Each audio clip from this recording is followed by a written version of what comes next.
When my husband left for a business trip, I didn't think twice about staying back to care for his aging father. It felt like the right thing to do until the moment he called out from the bathroom asking for help with his shower. At first I froze. It was innocent, or so I thought, but the way he looked at me, the hesitation in his voice, and the warmth of the steam curling between us, it all changed. That one small favor led to something I can never take back. If only I had said no. When my husband Derek told me he had to leave town for a week-long conference in Chicago, I didn't protest. He worked hard, and this was a big opportunity for him. We'd only been married for a little over 2 years, but I'd grown close to his family, especially his father, Glenn. Glenn was in his late 60s, recovering from a hip surgery that made getting around a challenge. He had insisted on staying at our place temporarily after the procedure instead of hiring a nurse or moving into an assisted living facility. "I don't want strangers fussing over me," he said with that signature smirk of his. "Besides, you two have the space." I'd agreed, maybe too quickly. Glenn had always been polite, reserved, and charming in a way that made you feel seen. But I'd never spent more than a few hours alone with him before Derek's trip. Now, with just the two of us in the house, things felt different. The first 2 days went smoothly. Glenn mostly kept to himself, reading the newspaper in the mornings, watching TV in the afternoons. I cooked for him, checked his medications, and occasionally helped him navigate from the living room to the bathroom using his walker. On the 3rd evening, I noticed he seemed more tired than usual. His steps were slower and he winced each time he shifted on the couch. I asked him if he was okay. "I think I overdid it trying to reach the soap earlier," he admitted, rubbing his side. "I might need some help getting into the shower tomorrow." I hesitated, unsure of how to respond. Help could mean a lot of things, but I nodded slowly, hiding my discomfort behind a practiced smile. "Of course, whatever you need." That night, I couldn't sleep. My mind kept replaying the moment Glenn asked for help, the way his eyes briefly met mine, searching for reassurance. It was innocent, I told myself. Practical, but something about it left a strange flutter in my chest. The next morning, I helped him to the bathroom as promised. I made sure the floor was dry, laid out a towel, and brought him a fresh change of clothes. I stood outside the door while he undressed inside, talking to him through the thin wood. "You doing okay in there?" I called out. "Almost," he replied. "Could you just hand me that washcloth on the sink?" I reached in, eyes averted, and handed it over. His hand brushed mine lightly, and I felt a pulse of something. Heat, maybe awareness. I quickly backed away and shut the door. That afternoon, things felt strangely quiet between us. Glenn watched a documentary while I pretended to focus on my laptop, but my eyes kept drifting toward him. He still looked strong under his age, a broad frame, a salt and pepper beard that was neatly trimmed, and surprisingly warm brown eyes. I hated myself for noticing. That night, I made spaghetti. We sat across from each other at the table, clinking our forks against the plates in near silence. Glenn finally looked up. "I appreciate you doing all this, he said, his voice softer than usual.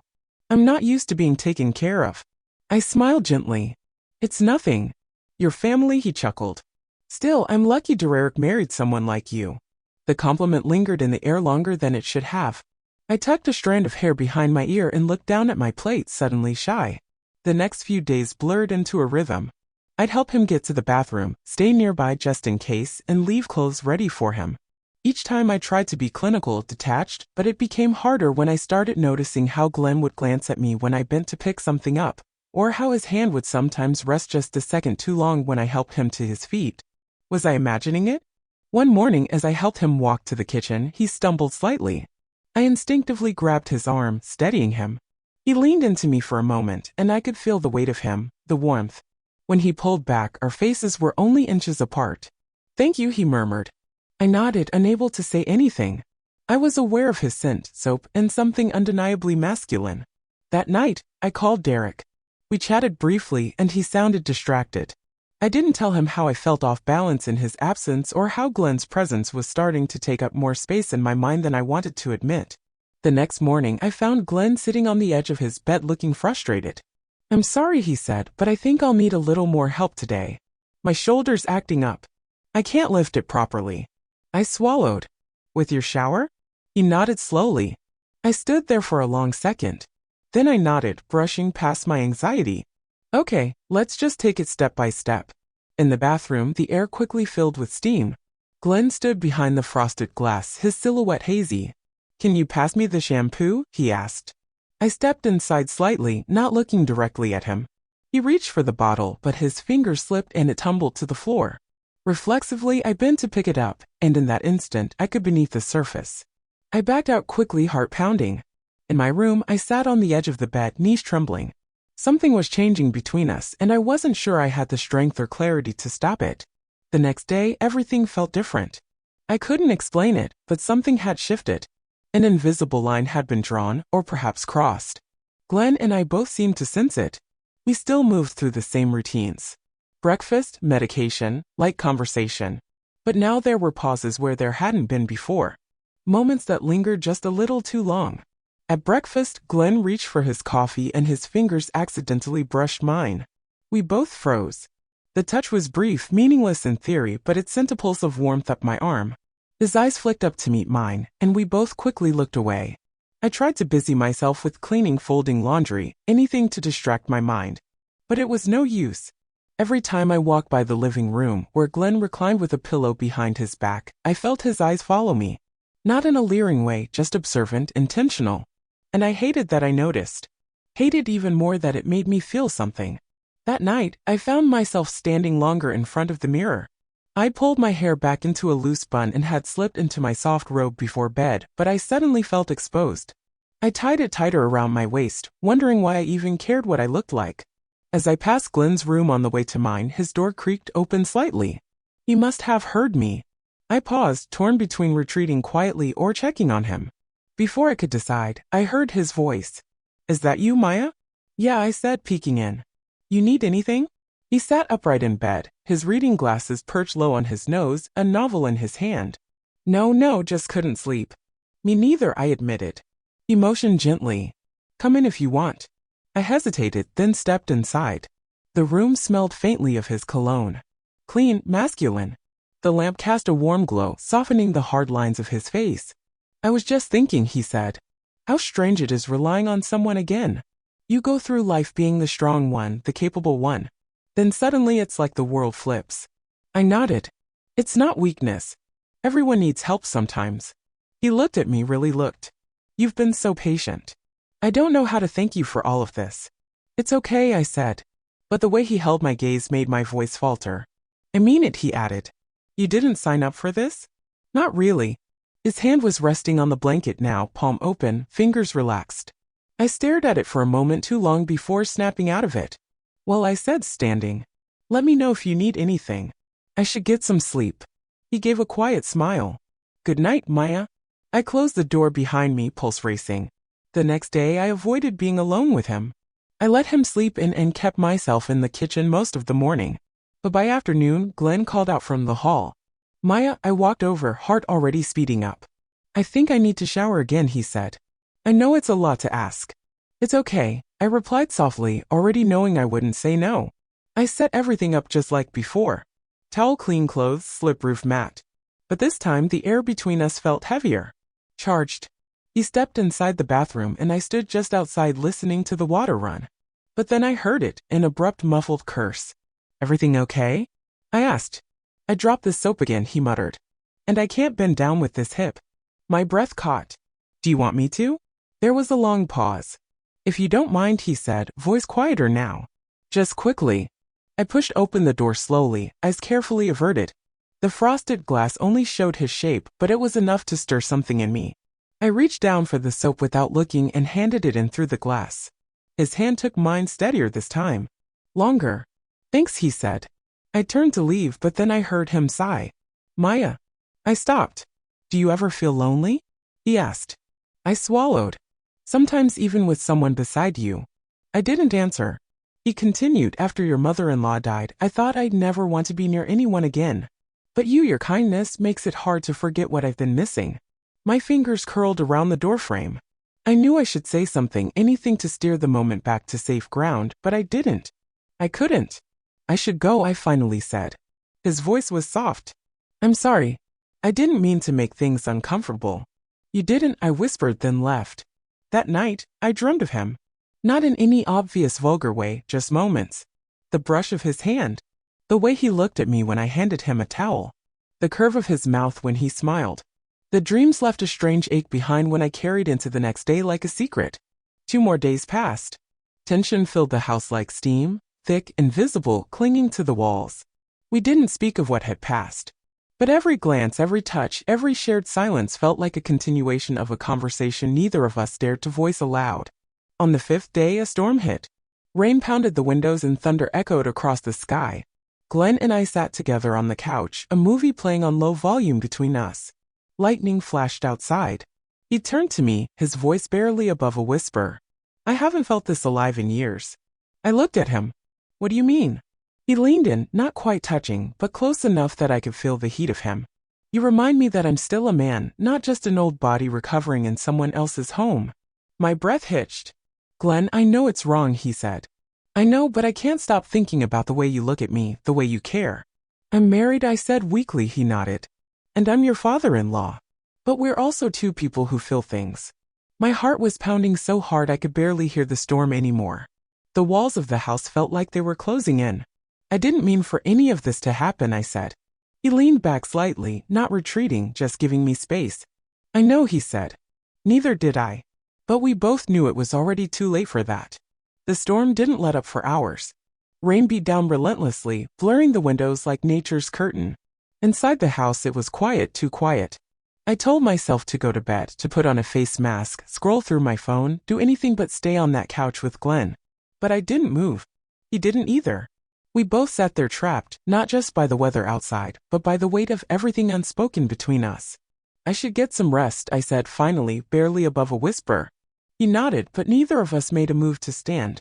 Instead, he reached out slowly, deliberately, and placed his hand over mine. It was such a simple gesture, but the heat from his skin traveled up my arm like fire. I could have pulled away. I should have, but I didn't. My body stayed frozen except for the way my fingers curled into his, betraying the chaos inside me. Maya, he said, voice low and rough. Tell me to stop. I looked at him, at the lines in his face, the sadness behind his eyes, the hunger he didn't bother to hide anymore. But I didn't say anything. I couldn't. He leaned in cautiously at first, giving me time to object. I didn't. His lips met mine, soft, patient, almost reverent. It was a kiss that didn't belong to either of us. Not really, but it happened. And when it broke, I didn't feel relief. I felt like I'd crossed a border I could never uncross. He touched my cheek. You're not just a daughter-in-law to me. You're a woman. A beautiful woman. I stood up quickly, my breath coming in shallow gasps. This can't happen, I said. He nodded solemnly. But it already did. I escaped to my room and locked the door. I leaned against it, heart hammering, head spinning. I felt sick, angry, guilty, but mostly I felt alive. I didn't sleep that night. The next morning I avoided him. I cleaned in silence. Made breakfast like nothing had changed. But it had, and we both knew it. At lunch he said softly, "You're upset." No, I replied too quickly. I'm fine. You're not, he said gently. You're ashamed. I flinched. Shouldn't I be? He didn't answer. Just looked at me with a calm I didn't understand. I've never looked at you that way, I whispered. Not before. But you do now, he said. I bit my lip. This is wrong. Then let's not lie to ourselves about it, he said. We keep things appropriate for both our sakes. And for a few days we did. He was respectful, kind, careful not to let his hand linger too long or his glances stray. But it didn't matter because the tension had already rooted itself in the quiet moments. The way he smiled when I handed him his tea. The accidental brushes of our hands. The way his voice dipped lower when we were alone. Then one morning I was changing his bandage. I'd done it a dozen times before, his towel secure around his waist, my hands steady as I worked. But that day I fumbled. My fingers trembled as I peeled the gauze. His skin was warm beneath my touch, and I tried not to notice the way his muscles twitched. He looked up at me, eyes dark. Maya, he said. I stepped back. I can't, but you want to. Don't, I warned. He stood, then slowly with effort. The towel fell slightly, but he caught it. I averted my eyes, but not quickly enough. I think about you at night, he said. Stop it, I said, voice barely holding steady. You do too. Don't lie. I backed away. This ends here. Whatever this is. It ends. But I didn't leave. He stepped closer. My back hit the wall. You want this? He whispered. And I want you. His mouth hovered inches from mine. My resolve cracked. Then, just when his lips brushed mine, I heard the front door slam. My husband. Panic ripped through me. "Get dressed," I hissed, heart leaping into my throat. I darted out of the room, smoothing my clothes, wiping my lips even though they hadn't been kissed. "Babe," came his voice. "In here," I called from the kitchen, forcing calm into my tone. He walked in damp from the rain, a tired smile on his face. "Flight got in early. Thought I'd surprise you." I forced a smile. "You did." As he hugged me, I could still feel the heat of Glenn's almost touch on my skin. For the rest of the evening, I played the perfect wife. I asked about his trip, made dinner, even laughed at his jokes. But every time he turned his back, my eyes wandered to the hallway, to Glenn's closed door, to the secrets that now lived between its hinges. That night, as my husband slept beside me, I lay wide-eyed, haunted. What had I done? Nothing. Not really, but everything too. The next morning, Glenn was quiet, distant. He nodded politely when I offered him tea, kept conversation minimal. And yet, when our eyes met over the rim of his cup, there was a heat there. A promise, one that terrified me. I found myself dressing with more care, fixing my hair differently, putting on lip gloss before coming downstairs. Why? Why was I doing this? My husband was right there, loving, loyal, unaware. But Glenn, he saw me. Not as a caretaker, not as someone's wife, as a woman. One afternoon, my husband left for errands. Glenn and I were alone again. He watched me from the couch. I tried to clean, to stay busy, to avoid the pole. But then he spoke. "Do you think about that kiss?" I froze. "You promised we'd stop." "I did," he said. "But you didn't." I turned to him, voice shaking. "You're my father-in-law." He stood slowly, walking toward me. "But I'm also a man, and you're not just my daughter-in-law anymore." "I have a husband," I whispered. "And yet," he said, "you're still standing here." I looked at him, and all the tension from the past 2 weeks exploded between us. His hands reached for my waist. I didn't stop him. And this time we didn't stop at a kiss. The morning after, sunlight streamed in like nothing had changed. But everything had. I sat on the edge of my bed, sheets tangled around me, feeling raw, exposed. My husband hummed in the kitchen, making breakfast like any other day. And Glenn, he was silent, distant, as if last night hadn't happened, as if he hadn't held me like I was something he couldn't live without. But now that it was over, the weight of what we'd done began to crush me. This wasn't a fantasy anymore. It was a betrayal. A line crossed that could never be uncrossed. I avoided Glenn for days, guilt gnawing at me like an open wound. I couldn't eat, couldn't sleep. Every time my husband kissed my cheek, I flinched. Every time he laughed, my heart ached. One evening, Glenn asked to speak with me alone. I followed him to the porch, heart pounding. "I'm leaving," he said simply. "I found a live-in facility. I move in next week." I nodded, tears stinging my eyes. "I'm sorry," he added. "For everything." "I let it happen," I whispered. "I wanted it too." He shook his head. "Doesn't make it right." I watched him walk away, knowing I'd never see him the same again. And I'd never see myself the same either. Some secrets don't stay buried. Some sins don't wash off in the shower. I helped him once, and I'll carry that moment with me forever.